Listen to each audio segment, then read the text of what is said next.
अक्सर जब कोई दूसरे की मदद करता है तो तीसरा व्यक्ति भी खुश होता है। लेकिन इस बार जब भारत ने ईरान की मदद दवाइयों की खेप भेजकर की है तो कतर खुश नजर नहीं आ रहा है। तो क्या वाकई कतर ने ऐसा कदम उठा लिया है जिसकी किसी ने कल्पना भी नहीं की थी? एक ऐसा फैसला जिसने भारत और खाड़ी क्षेत्र के रिश्तों को अचानक सवालों के घेरे में ला दिया है और अब पूरी दुनिया इस बदलते समीकरण को ध्यान से देख रही है। यह वही कतर है जिसके साथ भारत के लंबे समय से ऊर्जा और व्यापारिक संबंध रहे हैं। लेकिन अचानक बदले इस रुख ने कई बड़े सवाल खड़े कर दिए हैं। कभी भरोसे का साथी माना जाने वाला यह देश अब ऐसे बयान दे रहा है जिसने आम लोगों से लेकर एक्सपर्ट तक को सोचने पर मजबूर कर दिया है। और यही वजह है कि आज खाड़ी क्षेत्र में एक नया तनाव उभरता दिखाई दे रहा है। सवाल यह भी है कि क्या यह सिर्फ एक बयानबाजी है या फिर इसके पीछे कोई गहरी रणनीति काम कर रही है? क्योंकि सीधी सी बात यह है कि लगभग 47% अपनी जरूरत की नेचुरल गैस भारत कतर से खरीदता है।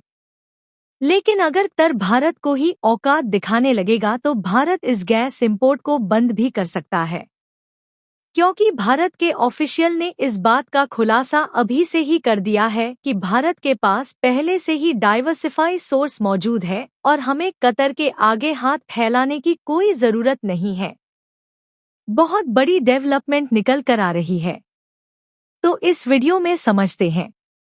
लेकिन भारत कतर को उनकी औकात दिखाने के लिए पहले ही तैयारी कर चुका है। उसके लिए आगे बढ़ने से पहले वीडियो को लाइक करके चैनल को सब्सक्राइब जरूर कर लीजिए। दरअसल आप सभी जानते हैं कि कतर और भारत के रिश्ते केवल कूटनीति तक सीमित नहीं रहे हैं, बल्कि ऊर्जा, सुरक्षा, व्यापार और लाखों भारतीय कामगारों के कारण यह रिश्ता और भी मजबूत रहा है। कतर में करीब 8 लाख से ज्यादा भारतीय रहते हैं और यह समुदाय वहां की अर्थव्यवस्था में बड़ी भूमिका निभाता है।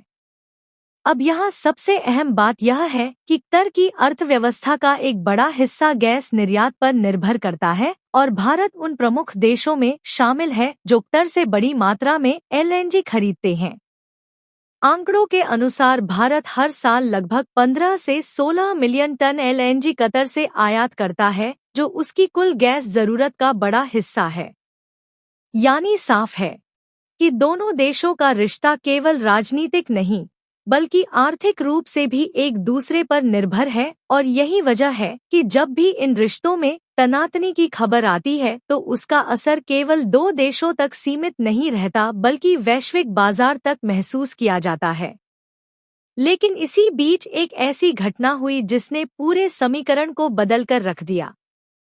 मिडिल ईस्ट में बढ़ते तनाव के बीच जब ईरान, इजराइल और अमेरिका आमने सामने खड़े नजर आ रहे हैं, तब भारत ने एक ऐसा कदम उठाया जिसने सभी का ध्यान अपनी ओर खींच लिया।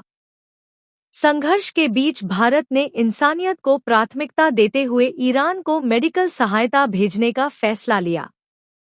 यह सहायता केवल दवाइयों तक सीमित नहीं थी बल्कि इसमें जरूरी जीवन रक्षक संसाधन भी शामिल थे, जो युद्ध से जूझ रहे लोगों के लिए बेहद जरूरी थे।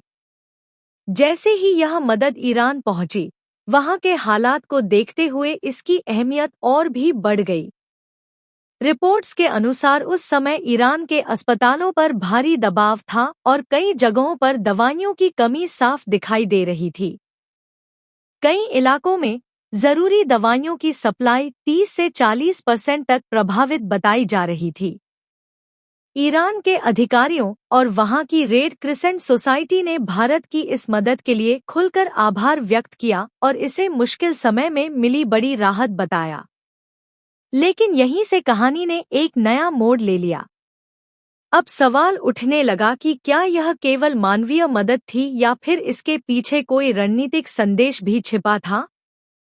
क्योंकि जिस समय यह मदद भेजी गई वह समय बेहद संवेदनशील था और हर कदम को वैश्विक राजनीति के नजरिए से देखा जा रहा था, और जैसे ही यह खबर कतर तक पहुंची, वहां की प्रतिक्रिया ने सभी को चौंका दिया। कतर की तरफ से इस कदम पर आपत्ति जताई गई और यह कहा गया कि भारत का यह फैसला क्षेत्रीय संतुलन को प्रभावित कर सकता है। बताया जा रहा है कि कतर के विदेश मंत्री ने इस पर सख्त प्रतिक्रिया दी और कहा कि ऐसे समय में ईरान की मदद करना सही संदेश नहीं देता, क्योंकि उनके अनुसार ईरान इस पूरे क्षेत्र में तनाव बढ़ाने के लिए जिम्मेदार है।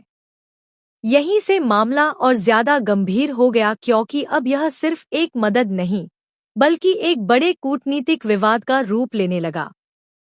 और सबसे बड़ा सवाल यही बन गया कि क्या अब इंसानियत के कदम भी राजनीति के दायरे में आ चुके हैं।